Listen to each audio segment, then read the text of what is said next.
Shapes आणि nets वगैरे कशा असतील, म्हणजेच काय त्रिमितीय आकार, घन, त्रिकोणचिती, त्रिकोणसूची, प्रिझम, पिरॅमिड्स आणि त्याच्यात घडण्या नेट्सही कशा असतील हे सगळं पाहिलं. आता बघू त्याच्यावर आधारित उदाहरणं कशी असतील.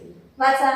दिलेल्या घडणीपासून घन तयार केला असता कोणती संख्या निश्चितपणे 2च्या शेजारी नाही. घन तयार केला असता म्हणजेच काय, क्यूब. ही दिलेली घडणी आहे समजा आपल्याला, ठीक आहे.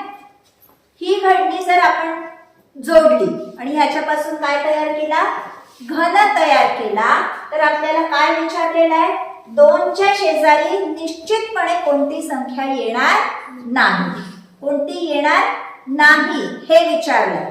हा, आता लक्षात घ्या तुम्ही, 1 आणि 6 येईलच, बरोबर आहे. पण हेही तुम्ही इथे पक्क सांगू शकता, 1 आणि 6 जवळजवळ येणार नाही, नक्कीच जवळजवळ येणार नाही. आणि 2 आणि 5 नक्कीच जवळजवळ येणार नाही. बघा, कारण इथे 6 आहे 2 आणि 5च्या मध्ये, 1 आणि 6च्या मध्ये 2 आहे, ठीक आहे. त्याच्यामुळे तुम्ही पक्क सांगू शकता, काय सांगू शकता, की 2च्या जवळ ह्याच्यापैकी कोणती संख्या येणार नाही, 5 ही संख्या येणार नाही, बरोबर. बघा इकडे 2च्या बाजूला 3 येऊ शकतं, 3 तर येईलच, दिसतेच आहे तुम्हाला अगदी बाजूला. 1 आहे 2च्या बाजूलाच, 6 आहे 2च्या बाजूला, 4 ही येऊ शकते किंवा नाही ते आपल्याला जोडून पाहिल्यावर समजेल. इथे स्पष्ट काय दिसत आहे, 1 3 6 येतच आहे, ठीक आहे. 3 येत आहे, 6 येत आहे, 4 आणि 5 मधला आपल्याला डाऊट आहे. तर हे आपण फक्त सांगू शकतो आपण की 5 ही संख्या 2च्या जवळ येणार नाहीच, पक्क, ठीक आहे. आपलं उत्तर काय झालं, 5. ठीक, अशा प्रकारे काढायचे आहेत उत्तर.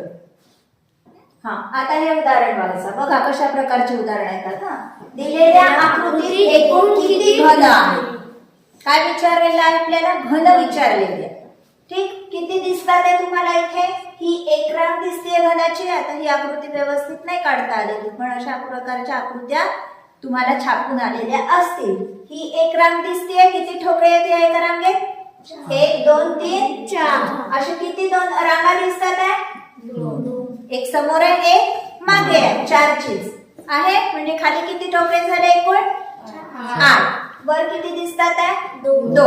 8 आणि 2 10. किती घन आहे, 10 घन, ठीक आहे. अशा प्रकारे निरीक्षण करायचं आणि उत्तर काढायची. बघा काही अशी उदाहरणं, अगदी सोपी उदाहरणं असतात, फक्त निरीक्षण आणि लक्षात ठेवायच्या आहेत काही काही गोष्टी, त्याच्यानुसार आपल्याला करायच्या आहे. आपण कशाला किती पृष्ठ असतात, किती कडा असतात, किती शिरोबिंदू असतात, हे सगळं समजून घेतलेलं आहे. ठीक, वाचा पहिलं उदाहरण. आता हे उदाहरण वाचा.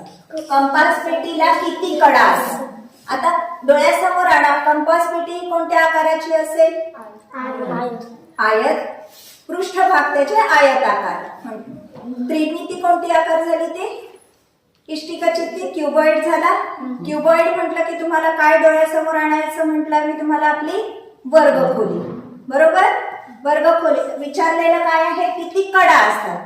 बघा आता वर्गखोलीच्या खालच्या फरशीच्या 4 कडा, छपराच्या 4 कडा आणि जोडलेल्या 4 कोणते 4 कडा, किती झाले एकूण 12. इथे चित्र दिलेलं असू दे कंपास पेटीचं किंवा नसू दे, हा, फक्त कंपास पेटी आता जी समजा असा बॉक्स असेल चौरस आकार, तरी पण आपल्या कडा, फेसेस आणि वर्टाईल शिरोबिंदू सारख्याच असणार आहेत, चौरस चित्तीच्या आणि इष्टिका चित्तीच्या. क्यूब आणि क्युबॉइडला सारखेच असणार आहे सगळे. हा, आता हे बघा, चेंडूला किती वक्र पृष्ठ आहे, किती पृष्ठ आहेत, एकच, पण तो कसा पृष्ठ आहे, चेंडूचं पृष्ठ वक्र पृष्ठ आहे, पूर्ण सर्क्युलर आहे असा पूर्ण, ठीक आहे. म्हणजे जर इथे आता इथे वक्र पृष्ठ आहे म्हणजे इथे किती आहे, किती वक्र पृष्ठ आहे, आपलं उत्तर काय येईल, 1, ठीक आहे. किंवा इथे फक्त पृष्ठ विचारलं, चेंडूला किती पृष्ठ आहे, हा, तर या ठिकाणी देतील तुम्हाला काय देतील, 1 वक्र पृष्ठाकार, 2 वक्र पृष्ठाकार किंवा 2 चौरस आकार. हा, तुम्ही काय निवडायचं, एक वक्र पृष्ठाकार. ठीक आहे, आलं लक्षात. इथेही काय उत्तर येईल आपलं 1. हे वाचा आता. दिलेल्या घडणीपासून, ही अशी घडणी एखादी कोणत्याही आकाराची दिलेली असेल त्याच्यापासून कोणता आकार तयार होईल, कोणता त्रिमितीय आकार तयार होईल हे आपल्याला सांगायचं आहे. बघा काय दिसत आहे तिथे, हे पृष्ठ कसे दिसत आहेत, कोणत्या आकाराचे दिसत आहेत, आयताकार आहे. आयताकार म्हणजे साधारण अशा आपल्या डस्टराचा आकार तयार होईल. म्हणजे कोणता आकार झाला, कोणता झाला, इष्टिका चित्ती किंवा आयत चित्ती म्हणू शकता किंवा क्युबॉइड. ठीक आहे, इथे काय दिलेलं आहे, इष्टिका चित्ती. ठीक आहे, अशा प्रकारचे प्रश्न विचारले जातील, तुम्हाला आले सोडवता येतील. किंवा अशाही प्रकारचा प्रश्न विचारू शकतात. एखादी आकृती समजा अशी दिलेली आहे, समजा चेंडू दिलेला आहे किंवा कोन दिला आहे किंवा एखादा क्युबॉइड दिला आहे.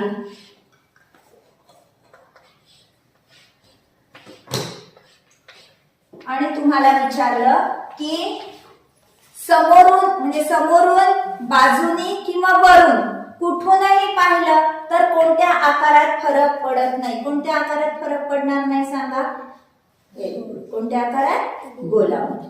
बरोबर. हा जर तुम्ही वरून पाहिला तर तुम्हाला फक्त काय दिसेल, वरचं एक टोक दिसेल आणि बाजूनी असं झालेलं दिसेल. समोरून पाहिलं तर काय दिसेल, असा त्रिकोण दिसेल, असा दिसेल समोरून पाहिलं. बरोबर. आणि हा सुद्धा वेगवेगळा दिसेल, वेगवेगळ्या अँगलनी पाहिला तर. फक्त कशामध्ये फरक पडणार नाही, चेंडू किंवा जी पण गोलाकार वस्तू आहे ती आपण कोणत्याही बाजूनी पाहिली, समोरून, बाजूनी, वरून, कुठूनही पाहिली तरी आपल्याला फक्त कशी दिसणार आहे, गोलच दिसणार आहे. ठीक आहे, अशा प्रकारे तुम्हाला प्रश्न विचारतात. ठीक. व्हिडिओ आवडल्यास नक्की लाईक, शेअर आणि कमेंट करा. आणि हो, सबस्क्राईब केलं नसेल तर अवश्य सबस्क्राईब करा, म्हणजे मी नवीन अपलोड केलेल्या व्हिडिओजचे तुम्हाला नोटिफिकेशन्स मिळतील. धन्यवाद.